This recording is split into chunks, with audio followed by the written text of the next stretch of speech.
All right, welcome to Talk Tickers. Today, we're diving into a real head-scratcher from the latest tech earnings season, and it's all about NetApp.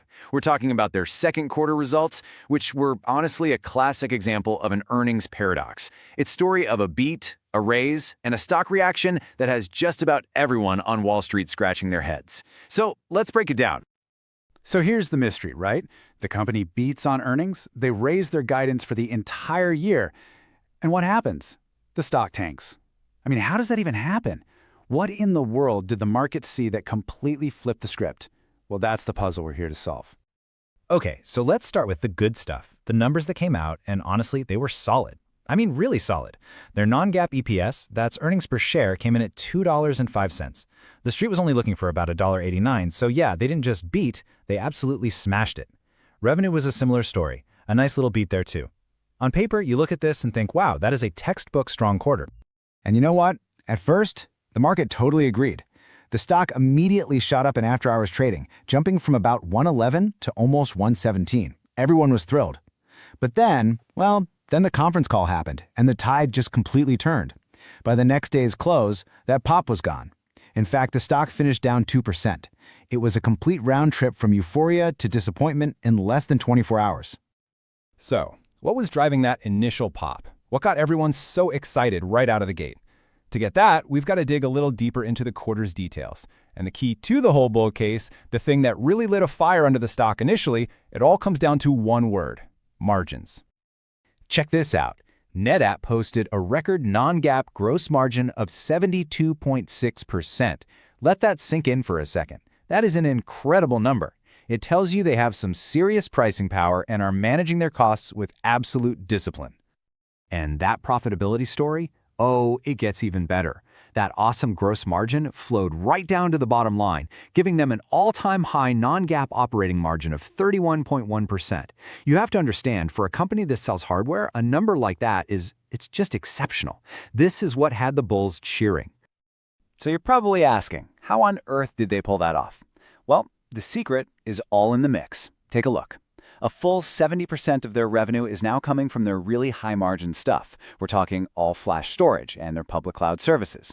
They are successfully shifting away from older, less profitable products, and it is paying off big time for their profitability. Okay, so we've got fantastic margins, but the bull case didn't stop there. On the earnings call, management painted a really rosy picture for the future. They came out with strong guidance and really leaned into their growing role in the world of AI. And this wasn't just talk. They backed it up by raising their full-year guidance across the board. We're talking a higher revenue forecast, a bump in their earnings per share target to almost $8 at the midpoint. They even lifted their targets for those already amazing margins. I mean, that is a huge vote of confidence from the executive team. The big driver for all this optimism is what they're calling their AI data factory. And look, the momentum here seems pretty real. They closed 200 AI-related deals just this quarter. That's up from 125 in the first quarter.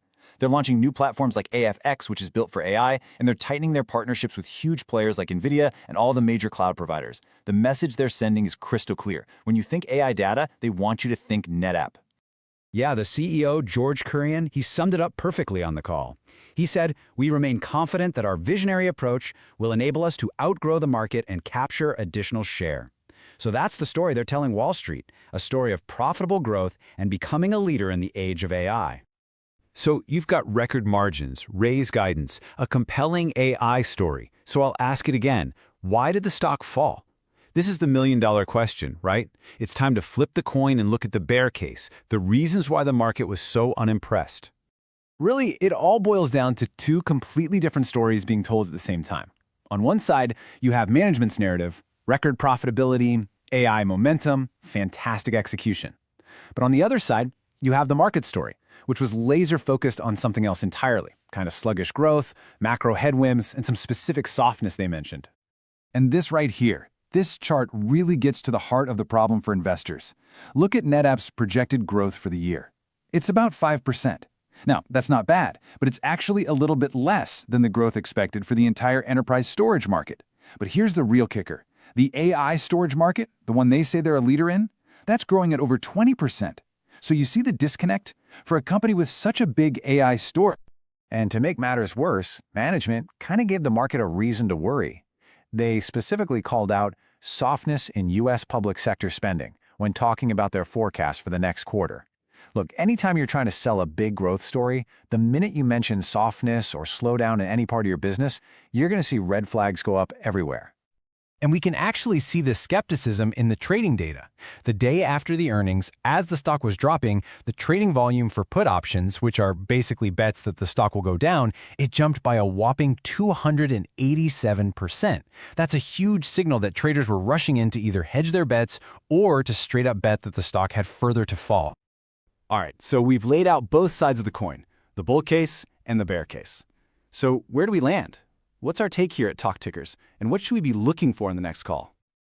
Okay, after digging through all of this, our official rating for NetApp is market perform. Now, what does that mean? Basically, we expect the stock to perform pretty much in line with the broader market, say the S&P 500, over the next 6 to 12 months. The incredible margin performance creates a nice, solid floor under the stock, but those worries about its relative growth rate are probably going to act as a ceiling, capping the upside. So let's break down the drivers for that rating. On the plus side, you have this best-in-class profitability and a real commitment to capital returns, which provides a ton of support for the stock price. But weighing against that, you've got that 5% growth rate, which just materially lags the 20+% growth you're seeing in the AI storage space.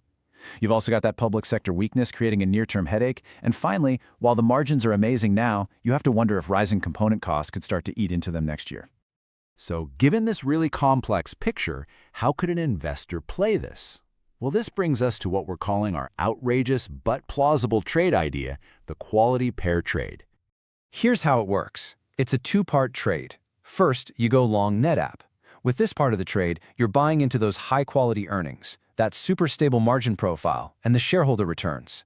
Then, at the very same time, you go short a different storage company, specifically one that's more volatile and less profitable. The whole idea here is to isolate what makes NetApp good, its defensive quality, while hedging out the risk of the entire storage sector going down. You're not betting on the sector. You're betting that NetApp, the quality company, will outperform its weaker peer, no matter what the market does. And that is our deep dive into NetApp's earnings paradox. Of course, we have to say it. This is not financial advice. Thanks for tuning in to Talk Tickers.